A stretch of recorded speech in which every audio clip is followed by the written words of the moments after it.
बंटी चूहा बहुत होशियार था। वह एक जंगल में रहता था। उसने अपना एक छोटा सा घर बना रखा था। जंगल के पास एक घर था, उसमें एक छोटा सा बच्चा रहता था। उस बच्चे के पास लॉग बूट थे, लेकिन वह छोटे हो गए थे। उस लड़के ने वह फेंक दिए। बंटी चूहा है, अरे ये जूते तो बहुत अच्छे हैं, मैं इसमें आराम से सो सकता हूँ। बंटी चूहा एक जूते को घसीटकर अपने घर के नीचे ले आता है।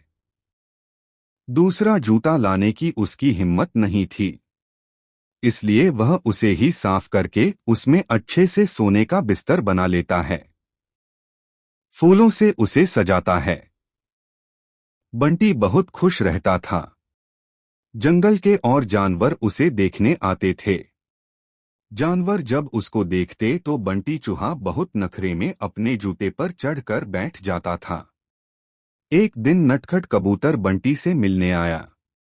नटखट कबूतर, बंटी भाई बहुत सुंदर घर सजाया है और इस जूते ने तो 4 चांद लगा रखे हैं। बंटी चूहा, सुन भाई, नजर मत लगा, मैंने बहुत मुश्किल से इसे सजाया है। तुम जैसों की नजर लगी यह खराब हो जाएगा।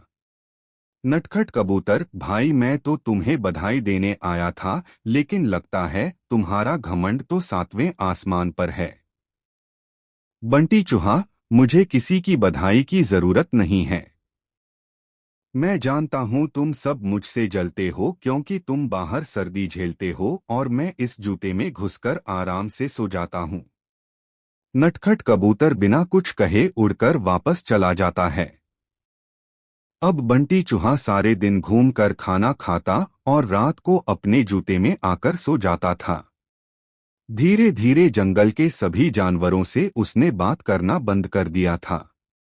अब उसका कोई दोस्त नहीं था। धीरे धीरे समय बीतने लगा।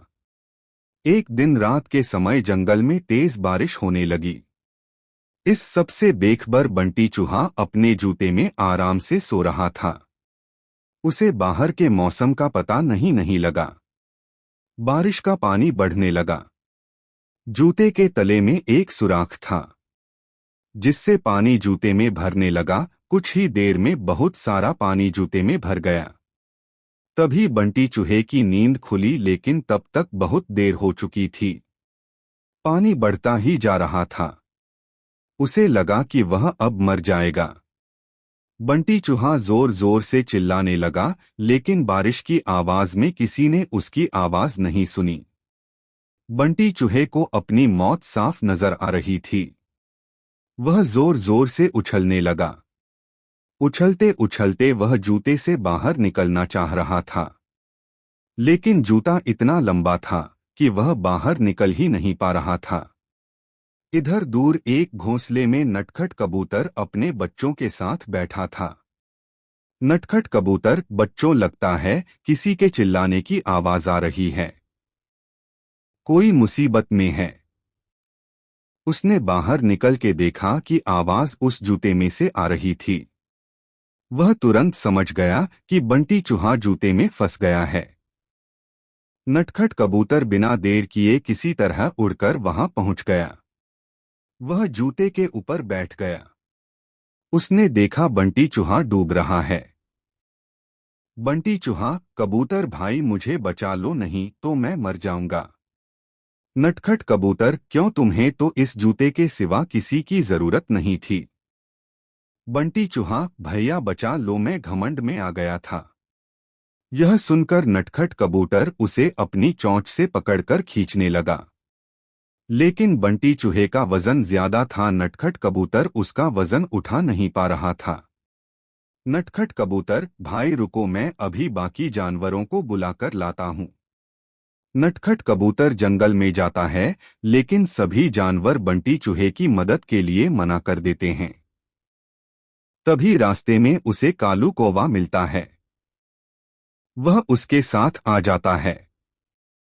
दोनों मिलकर बंटी चूहे की एक एक टांग चोंच में दबाकर उड़ जाते हैं और उसे ऊपर बने घर में रख देते हैं। बंटी चूहा अपने किए पर बहुत पछताता है। अगले दिन वह जूते को खींचकर उल्टा कर देता है। उससे उसका पानी निकल जाता है। उसके बाद वह उस जूते को घसीट कर ले जाता है और नदी में फेंक देता है। यह देखकर नटखट कबूतर और कालू कौवा बहुत खुश होते हैं। फिर बंटी चूहा सब जानवरों के पास जाकर सबसे माफी मांगता है।